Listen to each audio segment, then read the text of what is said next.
Sementara itu pemirsa, dalam konferensi pers yang digelar pasca kejadian penamparan oleh penumpang terhadap petugas AFSEX Bandara Samratulangi Manado, korban Elizabeth W. Hantau ini menyatakan dirinya telah melakukan tugas secara profesional dan sesuai prosedur, sehingga korban mengaku tidak takut jika pelaku akan melaporkan balik dirinya dengan dugaan perbuatan tidak menyenangkan. Saya sudah melakukan seperti yang sesuai prosedur. Kalau mungkin ibunya kurang senang, saya juga kurang tahu.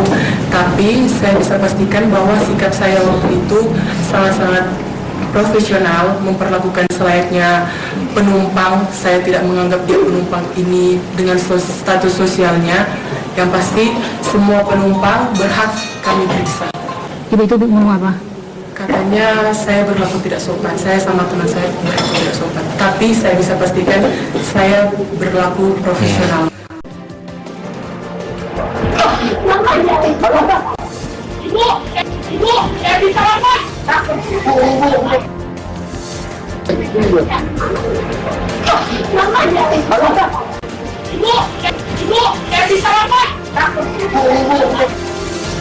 Kembali lagi di Newsline, pemirsa. Kepolisian Resort Kota Manado telah menerima laporan atas kasus tindak penamparan yang dialami security Bandara Samratulangi Manado. Kasus akan diproses tanpa pandang bulu.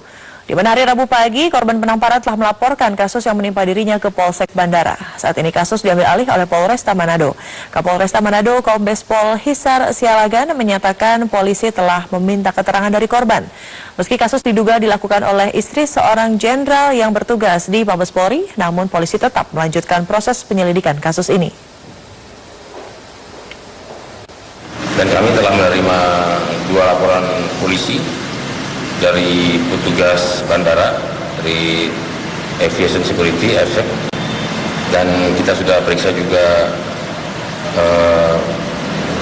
korban dengan meminta keterangan dan dibuatkan BAP. Besok juga kita akan proses cepat untuk melengkapi alat-alat bukti dan Profesional. Ya, kasus penamparan petugas tim Aviation Security atau AFSEX Bandara Samratulangi Manado, Sulawesi Utara oleh seorang calon penumpang menjadi viral di media sosial. Sang penumpang marah karena diminta melepas jam tangannya, pemirsa. Nah, seperti apakah sebenarnya tugas para penjaga keamanan bandara ini? Sudah hadir di studio Metro TV Newsline, sudah ada dari teman-teman. Ada teman dari Bu Elizabeth, atau saya sebutnya Mbak Elizabeth, petugas Aviation Security, bernama Ali Sanudi. Pak Ali. Iya, Pak Ali sudah hadir di sini. Pak, sebenarnya kita penasaran, SOP standar profesional yang dilakukan oleh seorang Aviation Security ini seperti apa sampai akhirnya terjadi insiden penamparan? Baik. Sebenarnya tugas pokok kami adalah memastikan barang-barang yang dilarang, khususnya untuk membahayakan penerbangan, untuk tidak terangkut.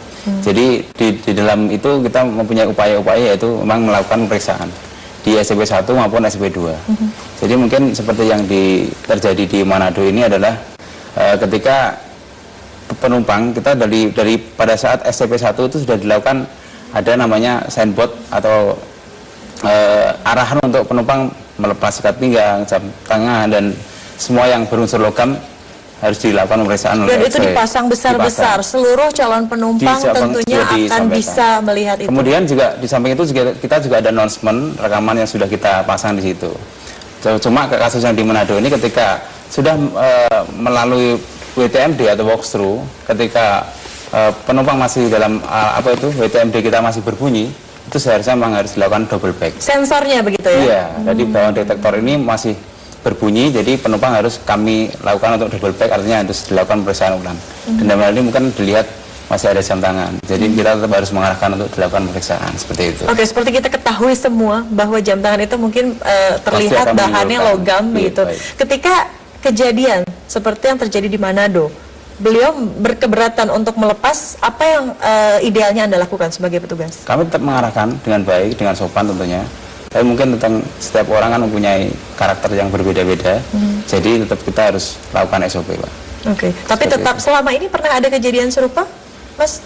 Ada, tapi mungkin tidak viral ini. Dan tidak berujung dengan penamparan. Baik, jadi tetap kita lakukan baik, karena kan kita juga mempunyai tugas sebagai pelayanan.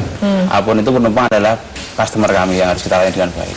Oke, tapi sepanjang, katakanlah gini, saya ingin tahu, satu hari Anda bekerja berapa jam? 8 jam. 8 jam. Dalam rentang waktu 8 jam dengan banyaknya penumpang, itu apakah insiden dalam tanda kutip keberatan atau mungkin ketidaktahuan dari para calon penumpang ini setiap kali terjadi atau hanya Tidak, sekali-sekali? hanya mungkin kecil itu kemungkinan, karena kan dari Kementerian Perhubungan terus kita juga berikan sosialisasi. Juga dibantu dengan media sosial yang saat ini kan sudah di-share aturan tentang penerbangan, tentunya sudah masyarakat sudah semakin sadar. Baik. Jadi tasnya lebih kecil. Melihat di lapangan seperti apa Pak Doni, ingin di-share mungkin? Jadi sebenarnya usaha pencegahan kejadian-kejadian seperti ini sudah maksimal kita lakukan.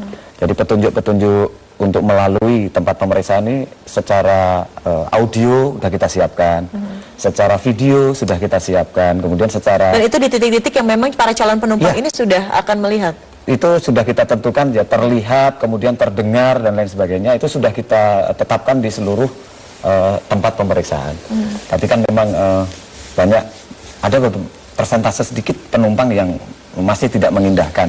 Nah, kalau masih tidak mengindahkan ini, maka kewajiban petugas lapangan mengingatkan kembali agar mengikuti aturan yang sudah ditetapkan oleh regulator. Dan tadi terbukti bahwa tidak mengikuti aturan, maka prosedur yang dijalankan pun memang harus diarahkan. Kata-kata yang tadi ditegaskan adalah mengarahkan. Ketika mengarahkan, lalu akhirnya berujung dengan penamparan, apalagi sudah ada kekerasan verbal sebelumnya, Pak Danang, ada konsekuensi hukum tentunya yang akan dijalani? Sebelum saya menjawab itu, Mbak Widya, saya kira saya sebagai dirut dan bertanggung jawab terhadap pengelolaan 13 bandara, termasuk di tempat kejadian di Manado, saya minta maaf ya, karena seharusnya kita ini pada saat ini kan habis berlebaran ya, semua